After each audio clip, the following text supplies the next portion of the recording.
안녕하십니까? 학생들 이렇게 찬양하는 모습, 또 율동하는 모습을 보면서 두 가지가 생각됐습니다. 하나는 아이들 얼굴을 보니까 누구의 자녀라고 하는 것들이 이렇게 탁 표시가 납니다. 얼굴에서 어떻게 그렇게 닮았는지 하는 생각이 들고, 그걸 보면서 어떤 생각이 하냐면, 우리가 하나님의 자녀인데 우리도 그런 모습들이 우리 삶 가운데, 우리의 표정 가운데, 우리 삶의 현장 가운데 그런 것들이 있나 하는 생각을 하나 했고, 또 하나는 아마 자녀들이 13명 이렇게 아이들이 많이 나왔는데 부모들의 시선이 누구를 향하고 있을까? 자기 아이들이 어떻게 하는지 그거 보지 않겠습니까? 오늘 하나님께서도 오늘날 우리의 모습들을 하나하나 보시고 우리가 어떻게 삶을 살아가는지, 우리의 생각이 어떤지, 우리의 어떤 계획들을 가지고 있는지 그것에만 관심을 가지고 있지 않을까 하는 생각을 했습니다. 사도행전 2장 말씀 보시겠습니다.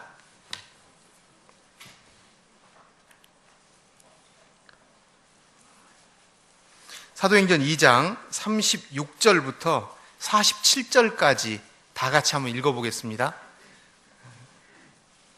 사도행전 2장 36절입니다. 다 같이 시작.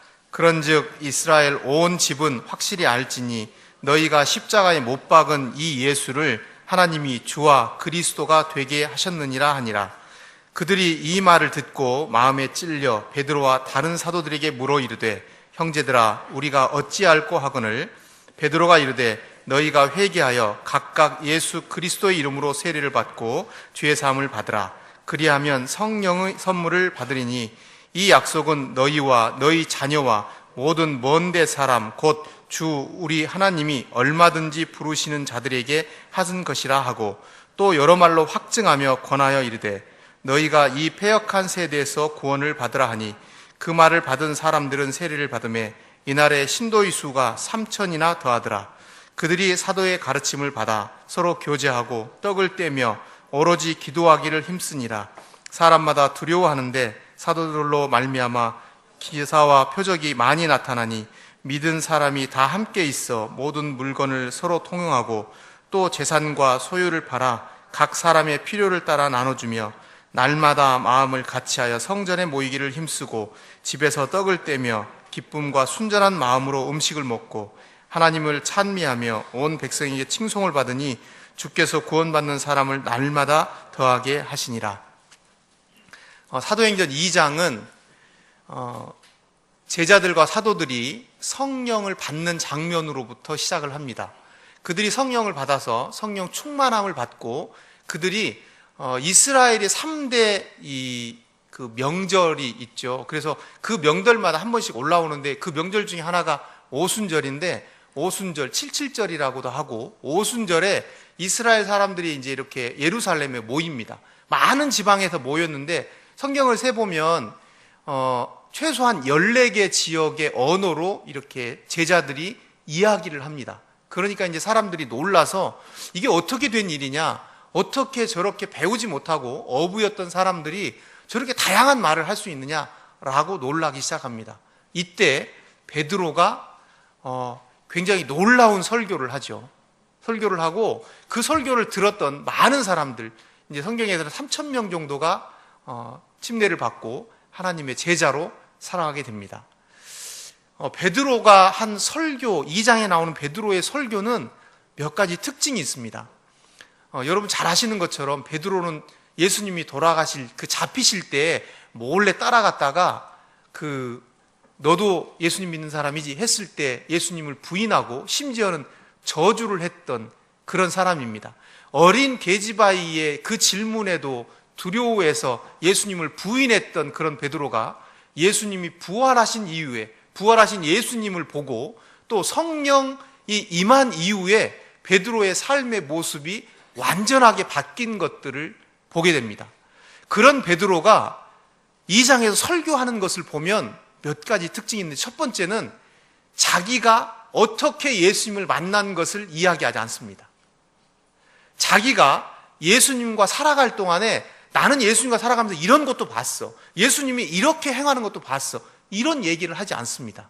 또 하나는 자기가 실패했던 얘기를 하지 않습니다. 내가 이렇게 실패했었다, 그런데 예수님께서 나를 이렇게 회복시켜 주셨다, 이런 얘기도 하지 않습니다.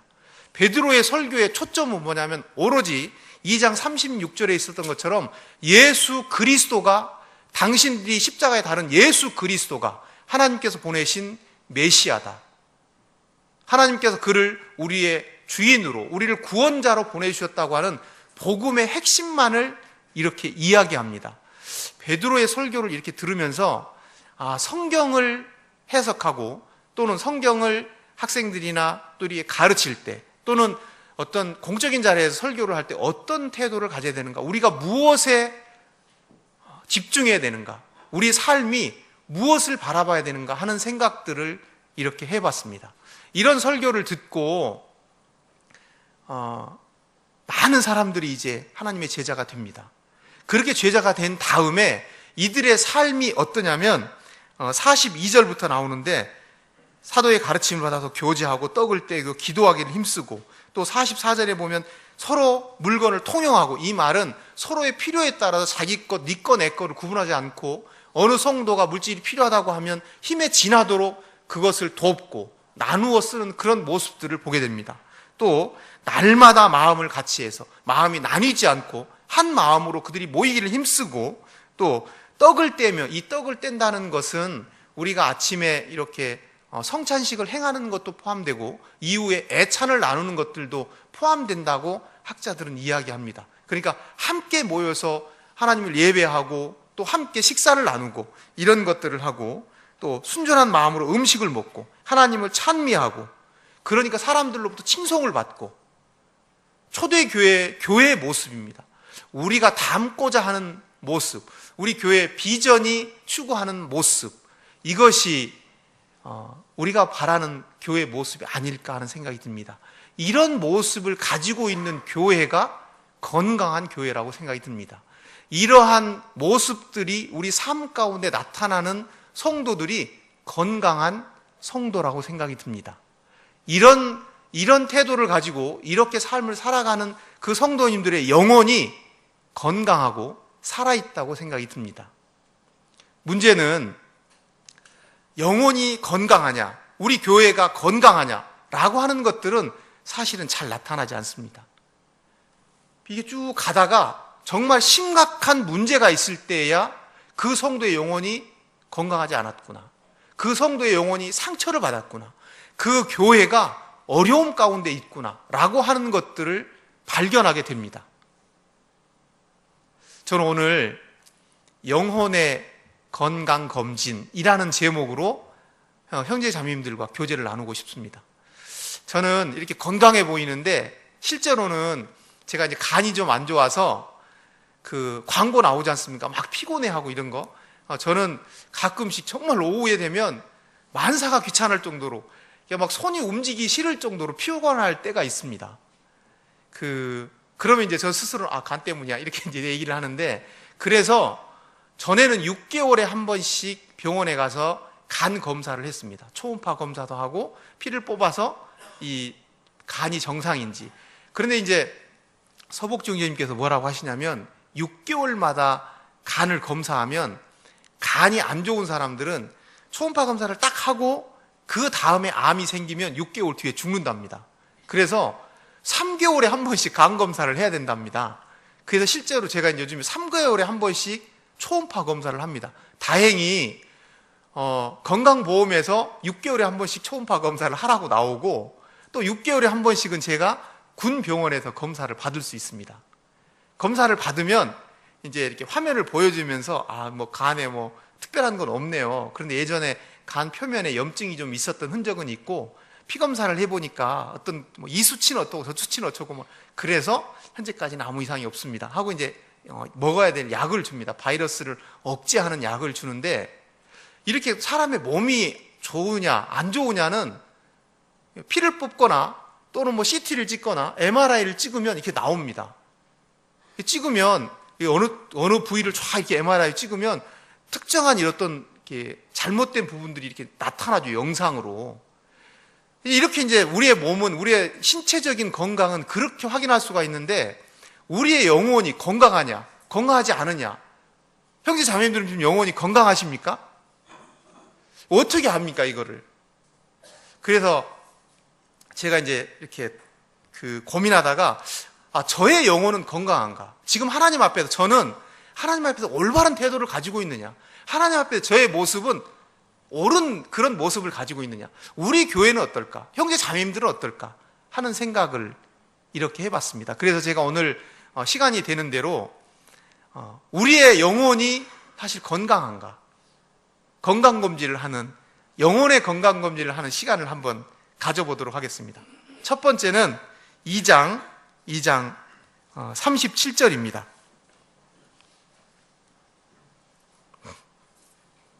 2장 37절 다 같이 한번 읽어보겠습니다. 2장 37절 시작. 그들이 이 말을 듣고 마음에 찔려 베드로와 다른 사도들에게 물어 이르되 형제들아 우리가 어찌할꼬 하거늘. 첫 번째 한번 다 같이 따라 해보시겠습니다. 우리의 영혼이 건강한가 하는 거의 첫 번째 질문입니다. 다 같이 시작. 나는 하나님의 말씀에 민감하게 반응하는가? 저는 가끔씩 이런 생각을 해봤습니다. 제가 기도할 때도 하나님의 말씀으로 천지를 창조하시고 안진뱅이도 일으키시고 죽은 자도 살리시고 눈먼 자를 눈뜨게 하시고 그런 하나님의 말씀이 오늘날 저에게 왜 이렇게 능력 없게 다가오는 겁니까? 하나님 저의 생활 가운데 참 바뀌지 않는 그런 것들이 있는데 하나님의 말씀이 이렇게 능력이 없습니까? 저한테. 왜 하나님의 말씀이 오늘날 저에게는 그렇게 능력 있는 말씀으로 다가오지 않습니까? 이렇게 이제 기도를 드릴 때가 있습니다. 그때 저의 영혼은 건강하지 않은 겁니다. 영혼이 건강한 분의 첫 번째 특징은 뭐냐면 하나님의 말씀에 민감하다고 하는 겁니다. 여기 있는 것처럼 베드로가 하나님의 말씀을 전했을 때 그 들었던 사람들의 고백이 마음에 찔려 하나님의 말씀에 민감하게 반응하는 겁니다. 두 번째는 어떻게 하냐면 형제들아 우리가 어떻게 할꼬? 우리가 어찌할꼬? 사실은 우리가 하나님의 말씀을 들을 때 우리 스스로가 하나님 앞에서 하나님 내가 어떻게 해야 되겠습니까? 내가 지금 어떻게 이 문제를 해결해야 됩니까? 내가 하나님 앞에서 이 문제가 참 해결 안 되는데 주님 제가 이걸 어떻게 해야 됩니까? 이런 마음이 들어야 된다고 생각이 듭니다. 형제 자매님들 혹시 닭 잡아보셨습니까?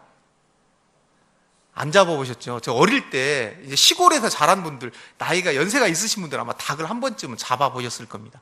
닭을 잡는 방법은 두 가지입니다. 첫 번째는 목을 비트는 겁니다. 죽을 때까지 목을 확 비틀어서 애가 질식 쌓여서 죽게 만드는 겁니다.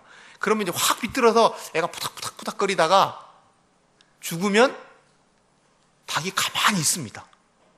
그런데 다 죽은 줄 알고 탁 놨는데 닭이 안 죽었을 때가 있습니다. 그럼 막 닭이 막 온 동네를 막 푸닥푸닥 때리며 막 다니죠. 이게 첫 번째 방법이고, 두 번째는 닭을 딱 잡고 이게 좀 징그럽긴 한데 칼로 목을 탁 자르는 겁니다. 꽉 잡고 그럼 피가 쫙 나오고 다 죽었나 싶으면 놓죠. 그러면 이제 그 다음에 이제 뜨거운 물에 확 넣어서 닭털을 다 벗기고 이제 맛있는 통닭으로 만드는 건데 어릴 적 저는 그렇게 해봤습니다.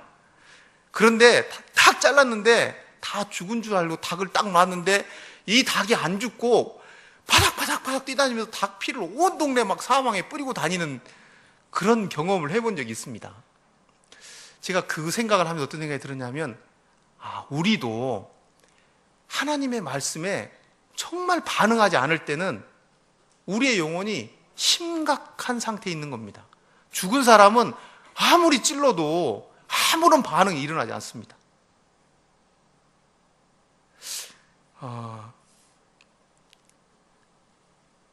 사람이 민감해야 될 것이 있고 민감하지 않아야 될 것이 있습니다. 민감해야 될 것이 뭐냐? 살아있어야 될 부분이 뭐냐면 하나님의 말씀입니다. 하나님의 말씀이 들을 때 우리는 민감해야 됩니다. 우리가 어떻게 할까? 민감하지 않아야 될 것들이 있습니다. 성도들에 대해서, 세상 일에 대해서, 내 감정에 대해서, 지금 일어나고는 일들에 대해서는 민감하지 말아야 됩니다. 그런데 반대인 것 같습니다. 우리는 세상의 매스컴이나 SNS 이런 것들은 너무너무 잘합니다. 그것들에 대해 너무 막 민감하고 그거에 대해 너무 관심이 많고, 그런데 하나님의 말씀에 대해서는 참 둔감하게 삽니다. 하나님의 마음이 어떨까? 여리고성을 탁 점령한 다음에 아간이 하나님께 바쳐진 물건에 손을 대죠. 그래서 이스라엘 백성들이 다음에 아이성을 공격할 때 실패합니다.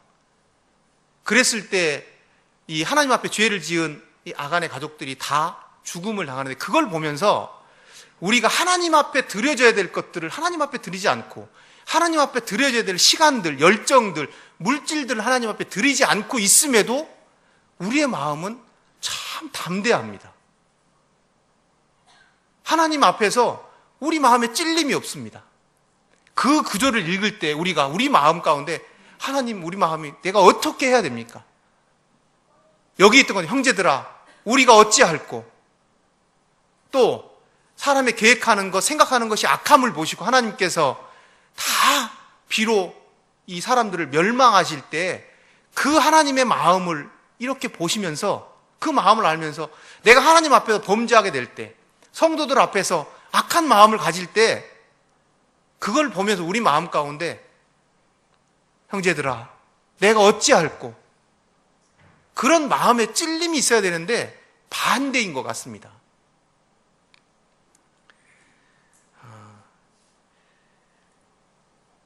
그 세상의 종교는 사람이 신이 되라고 하는 겁니다. 그래서 불교는 서로 인사할 때 성불하십시오, 이렇게 인사를 합니다.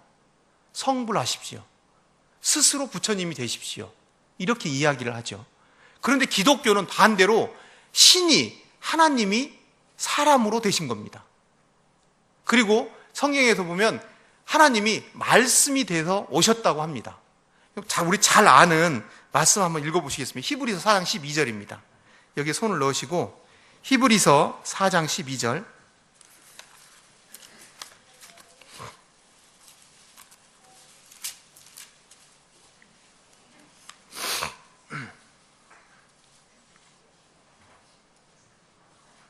히브리서 4장 12절 찾으셨으면 다 같이 한번 읽어보겠습니다. 시작.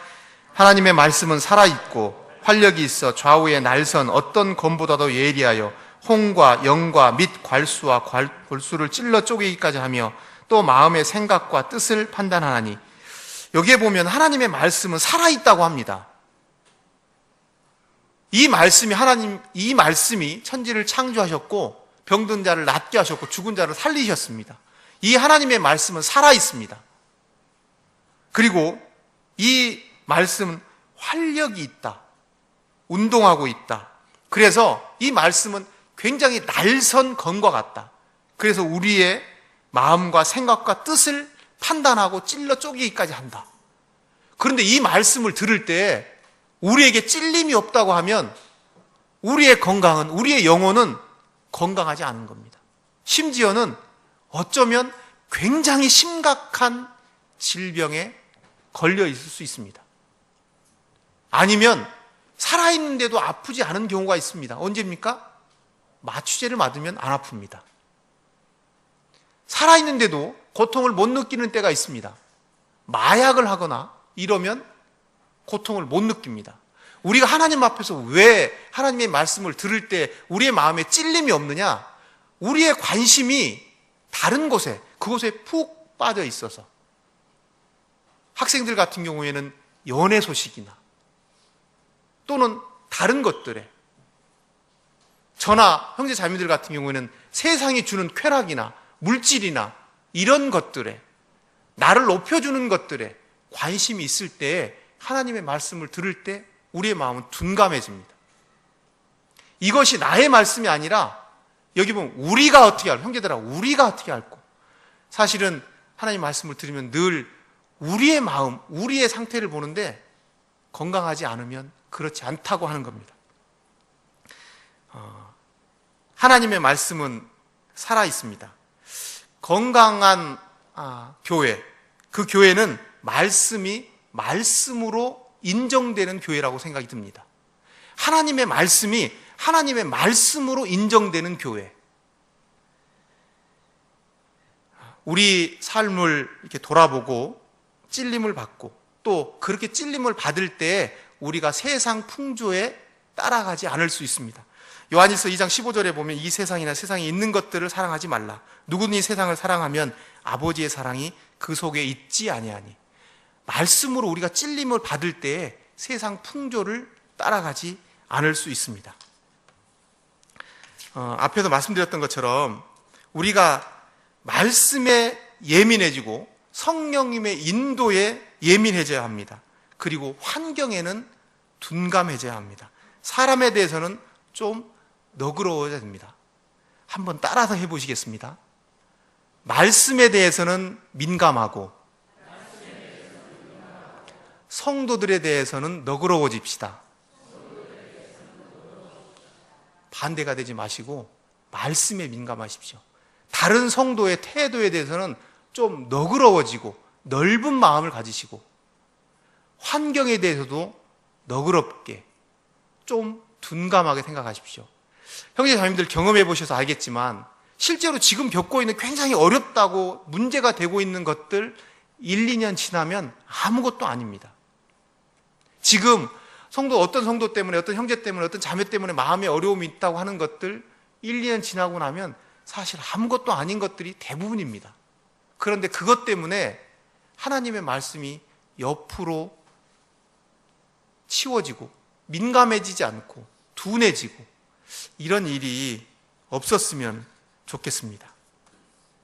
부부 사이에도 마찬가지라고 생각이 듭니다. 아내가 남편에게 해야 될 잔소리를 막 리스트를 써놓고 아무리 얘기를 해도 남편 안 바뀝니다. 남편이 아내에 대해서 매일 잔소리를 해도 그 아내 안 바뀝니다. 언제 바뀌느냐? 아내와 남편이 하나님의 말씀 가운데 찔림을 받을 때, 하나님의 말씀에 민감해질 때에 그 부부는 바뀝니다. 그렇지 않고 나의 이야기로 바뀔 것 같으면 벌써 바뀌고 우리나라 좋은 나라, 살기 좋은 나라 됐을 겁니다. 그렇게 안 바뀝니다. 우리가 하나님의 말씀에 민감해질 때에 부부 관계도, 친구 관계도, 성도님들의 관계도 회복될 수 있다고 생각이 듭니다. 말씀에 대해서는 살아서 우리가 작은 찔림에도 크게 반응하고 세상과 환경에 대해서는 죽어서 반응하지 않는 우리 교회 성도님들이 되셨으면 좋겠습니다.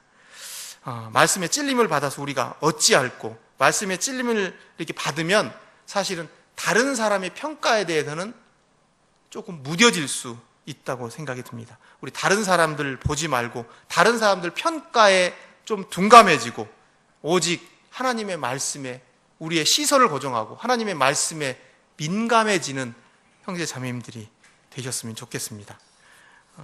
두 번째 한번 따라서 해보시겠습니다. 첫 번째는 우리가 하나님의 말씀을 들을 때 민감한가 하는 겁니다. 민감하지 않으면 병원에 가셔야 됩니다. 영혼의 병원에 하나님의 말씀에 비침을 받고 누군가와 상담을 하고 누군가와 교제를 하고 두 번째 한번 따라서 해보시겠습니다. 나는 하나님의 말씀을 배우고 있는가? 이 배운다고 하는 것은 이렇게 교회에 와서 교제를 통해서 또는 어떤 성경 공부반을 통해서 또는 개인적으로 형제 자매님들 중에 오랜 기간 동안 하나님의 말씀을 배우고 있지 않다면, 그런데도 갈급함이 없다면 영혼이 건강하지 않은 겁니다. 다시 사도행전 2장 다시 가셔서 2장 42절 한번 읽어보시겠습니다. 2장 42절 나같이 시작. 그들이 사도의 가르침을 받아 서로 교제하고 떡을 떼며 오로지 기도하기를 힘쓰니라. 여기에서 사도의 가르침을 받아, 이 말은 사도의 가르침을 한 번, 두 번 이렇게 받은 것이 아니라 지속적으로 또 꾸준하게 사도의 가르침을 받았다라고 하는 의미입니다. 이 말은 초대교회 성도들은 자기의 시간을 하나님의 말씀을, 하나님을 배우기 위해서, 성경을 배우기 위해서 그들의 시간을 투자했다고 하는 겁니다. 교회 가운데 에베소서에 보면 교사들을 주신, 은사를 주신 목적은 성도들을 온전케 하고 또 이 성도들을 그리스도의 장성한 분량으로 이르게 하기 위해서 교사들을 주셨다고 이렇게 말씀하고 있습니다. 또 여기 사도행전 2장 42절에 나와 있는 것처럼 사도의 가르침을 받아라고 하는 이 말에는 누군가는 하나님의 말씀을 가르치는 부류가 있고 누군가는 하나님의 말씀을 배우는 부류가 있다고 하는 겁니다. 그래서 저는 이렇게 생각합니다. 우리 팔공로교회 모든 성도님들은 말씀을 가르치든가 말씀을 배우든가 둘 중에 하나는 했으면 좋겠다라는 생각을 듭니다. 그것이 대상이 유년부건 학생들이든 청년들이든 또는 어떤 이 기혼 장년 또는 뭐 부친님이나 모친님이든 누군가는 하나님의 말씀을 가르치고 누군가는 하나님의 말씀을 배우고 그 두 개 부류 중에 우리 모든 성도님들이 다 포함되셨으면 좋겠습니다.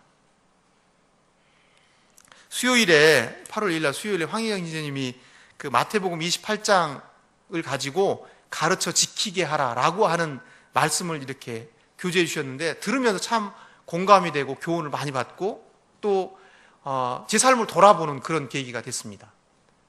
하나님께서 우리에게 무엇을 말씀하시느냐? 그것은 하나님의 말씀을 읽고 배우고 또 묵상할 때 알 수 있다고 생각이 듭니다. 우리가 하나님의 말씀을 가르치거나 배워야 되는데 심지어는 하나님의 말씀을 읽지도 않고 듣지도 않고 그런데 아무렇지도 않게 살아간다. 이런 성도는, 이런 분들은 건강하지 않은 분이라고 생각이 듭니다. 제가 예전에 하나님이 만든 사람 존 워너메이커라고 하는 백화점 왕, 이분의 이제 자서전을 읽은 적이 있습니다. 이분이 거의 우리로 말하면 초등학교 정도만 나온 분입니다. 근데 그분이 나중에 훗날 미국의 최신부 장관을 합니다. 그리고 백화점을 많이 세워서 굉장히 사람들한테 존경받는 분이 됐죠. 이제 이분이 살았던 시대가 이제 링컨이 있었던 그런 D.L. 무디가 있었던 그런 시대입니다. 근데 이분이 이제 최신부 장관이 이렇게 된다고 최신부 장관을 좀 하시죠. 이렇게 권했을 때 이분의 조건이 뭐였냐면 두 가지 조건이 있습니다. 첫 번째는 나는 주일날은 일을 못합니다. 반드시 하나님께 예배를 드려야 됩니다. 이게 첫 번째 조건. 두 번째, 나는 지금까지 주일학교 교사를 해오고 있습니다. 주일학교 교사를 못하면 나는 이 장관직을 수락할 수 없습니다. 그러면서 그분이 뭐라고 했냐면 나의 주업은 주일학교 교사고 부업이 장관이다 라고 얘기를 했습니다. 이분이 기자들에게 지금까지 투자한 것 중에 굉장히 투자를 잘했으니까 투자한 것 중에 가장 잘한 투자가 뭐였습니까? 라고 물었을 때 그분의 대답은 이랬습니다. 내가 어릴 때 정확한 금액은 생각이 안 나는데 3달러 75센트 3달러 75센트를 주고 예쁜 가죽 성경을 산 기억이 있습니다. 나는 그것이 내 평생에 가장 귀한 투자, 가장 잘한 투자라고 생각이 듭니다. 형제자매님들은 지금 형제자매님들이 가진 시간을 어디에 투자하고 계십니까? 형제자매님들이 가진 열정을 어디에 투자하고 계십니까? 하나님을 배우기 위해서, 하나님의 마음을 알기 위해서 이곳에 투자해 보시지 않겠습니까? 훗날 우리가 시간이 오랜 지난 다음에 사람들이 당신의 가장 좋은 투자가 뭐였습니까? 나는 나의 시간을 거기에 투자한 것이 가장 좋은 투자였고 지금까지 후회가 안 되는 가장 훌륭한 투자였다고 생각이 듭니다. 라고 그런 고백할 수 있는 것들을 하나님께서 허락해 주시리라 생각이 듭니다. 그래서 우리 팔공로의 모든 성도님들은 성경을 가르치든가 성경을 배우든가 했으면 좋겠습니다. 여기서 배운다고 하는 것은 학문적인 지식의 배움이 아니라 우리 하나님에 대해서, 성경에 대해서, 그래서 그렇게 배운 것들이 우리 삶 가운데 적용되는, 그렇지 않다고 하면, 그런 것들에 갈망이 없다고 하면, 그렇지 않음에도 우리 마음 가운데 그런 소원이 없다고 하면 우리의 영혼은 지금 건강하지 않은 겁니다. 어쩌면 병들어 있을 수도 있습니다. 세 번째는 4장 42절 부분은 끝부분입니다. 두 번째 가운데 나오는 부분입니다. 그들이 사도의 가르침을 받아 서로 교제하고, 이 교제라고 하는 이 단어는 헬라어로 코이노니아라고 하는 말입니다. 형제자매님들 잘 아시는 것처럼 이 단어가 서로 소통하다, 서로 공유하다, 서로 통용하다라고 하는 의미를 가지고 있다고 합니다. 찾아보니까 코이노니아라고 하는 이 단어를 어떻게 설명했냐면, 성도들이 서로 섬기고 하나님의 인도하심을 함께 구하며 서로에 대한 책임을 받아들이며 서로 사랑하고 서로의 필요에 대해 그것이 물질적인 것이든 정서적인 것이든 영적인 것이든 서로 충족시켜주고, 마치 심장과 허파와 간과 뇌와 이런 것들이 서로 잘 조합해서 우리 몸의 신진제사를 잘 할 수 있도록 하는 것과 같은 의미를 가지고 있다라고 제가 정의해 놓은 걸 본 것이 있습니다.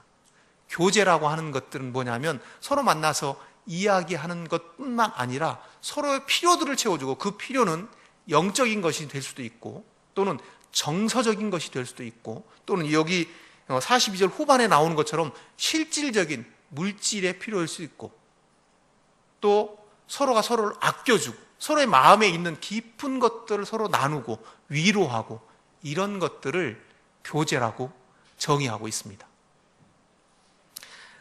이 코이노니아라고 하는 이 헬라어는 가끔씩 결혼이라고 하는 의미로도 사용된다고 합니다.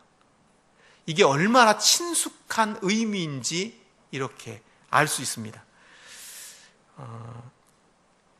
빌립보서 2장 1절 한번 보시겠습니다.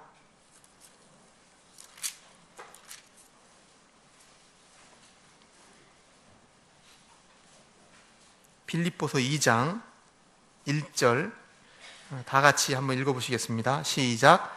그러므로 그리스도 안에 무슨 권면이나 사랑의 무슨 위로나 성령의 무슨 교제나 긍휼이나 자비가 있거든 성령의 무슨 교제나. 고린도후서 13장 13절 마지막 절에 주 예수 그리스도의 은혜와 하나님의 사랑과 성령님의 교통하심이, 목사님들이 그거 하지 않습니까? 손 들고 이제는 우리 주 예수 그리스도의 은혜와 하나님의 사랑과 성령님의 교통하심이. 성령님의 전문 분야가 뭐냐면 교제입니다. 우리가 성령 충만하냐, 우리의 영혼이 건강하냐를 알 수 있는 지표 중에 하나는 내가 지금 진정한 영적 교제를 하고 있느냐 하는 겁니다. 형제 자매님들이 지금 현재 내가 누군가와 또는 다른 어떤 분과 영적으로 깊은 교제를 하고 있느냐라고 하는 것을 보시고, 그렇지 않다고 하면 그 부분에 대해서는 우리의 영혼을 다시 한번 뒤돌아봐야 됩니다. 요한일서 1장 3절에는 우리가 보고 듣는 바를 너희에게 또 전함은 너희로 우리와 사귐이 있게 하려 함이니 우리의 사귐은 아버지와 그의 아들 예수 그리스도와 더불어 누림이라. 사실 성도님들 간의 이 교제, 사귐은 하나님과의 사귐으로부터 나옵니다. 먼저는 개인이 하나님과 깊은 사귐을 가질 때에 성도님들과 깊은 사귐의 시간을 가질 수 있습니다. 성도님들과 깊은 사귐의 시간을 갖지 못한다고 하면 사실은 우리가 하나님과 성령님과 깊은 사귐의 시간을 갖지 못하고 있는 것을 의미한다고 생각이 듭니다. 고린도후서 8장에 보면 마게도냐 성도들이 예루살렘 성도들에게 이렇게 연보를 하는 것을, 또 도움을 주는 것들을 이렇게 봅니다.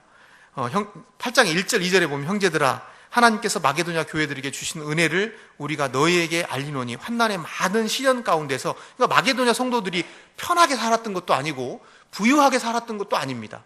그들이 정말 어려움 가운데 또 빈곤 가운데 있었지만 그들의 넘치는 기쁨과 극심한 가난이 그들이 풍성한 연보를 넘치도록 하게 하였느니라. 어떻게 마게도냐 성도들은 그렇게 어려움을 당하면서 가난 가운데 있으면서 어떻게 그렇게 풍성한 연보를 할 수 있었을까라고 하는 것을 고린도후서 8장 5절에 한번 찾아보시겠습니다. 고린도후서 8장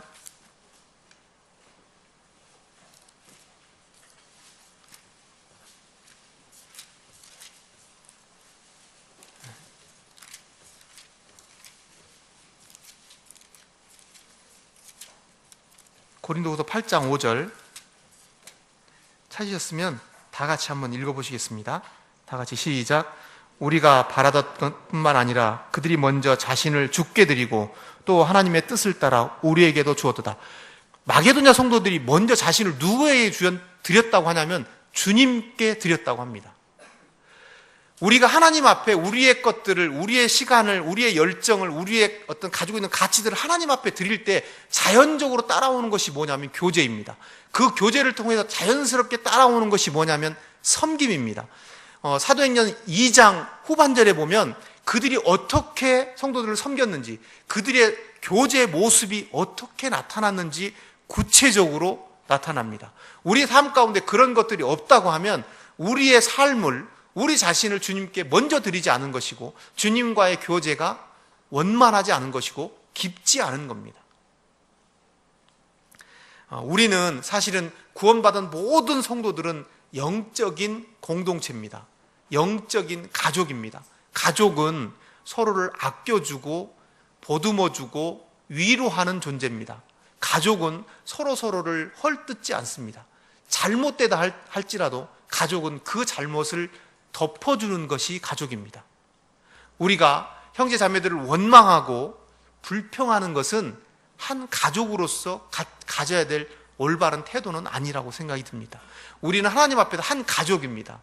우리는 하나님 앞에서 한 영적인 식구입니다. 공동체입니다. 그래서 성도들을 위로하고 격려하고 그 아픔을 함께 아파하고 필요들을 채우고 그런 마음을 가지고 있을 때 우리가 성경에서 말하는 진정한 교제를 또 이 나눔을 여기서 말하는 코이노니아를 할 수 있지 않나 하는 생각이 듭니다. 마무리하겠습니다. 하나님의 말씀을 들을 때 우리의 마음에 찔림이 있었으면 좋겠습니다. 하나님의 말씀에 우리가 민감했으면 좋겠습니다.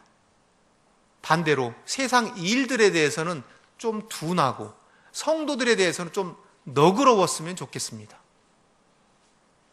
그리고 우리의 시간을 하나님을 배우는데, 성경을 아는데 투자했으면 좋겠습니다. 성경을 가르치든지 가르침을 받든지. 그리고 우리가 주님과의 참된 교제를 큐티를 통해서건 부서 모임을 통해서건 그 교제를 회복해서 그것이 확대돼서 성도들과도 깊은 영적인 그런 교제를 나누었으면 좋겠습니다. 형제자매님들, 우리 교회가 또 저를 포함해서 모든 형제자매님들이 주님 앞에서 영혼이 건강한, 우리 팔공로 교회 영혼이 건강한 형제자매님들이 되시고, 지금 내 하나님의 말씀을 들을 때 내가 어떻게 반응하는지, 나의 시간들은 어떻게 사용되고 있는지, 나는 참된 교제를 나누고 있는지를 한번 보시고 주님 앞에서 건강한 그런 우리 교회 또 성도님 되셨으면 좋겠습니다. 기도드리겠습니다. 하나님의 말씀은 참 능력 있습니다. 그런데 오늘날 저의 마음 가운데 그렇게 다가오지 않는 모습을 보면서 저의 태도를 반성하고 주님께 회개합니다.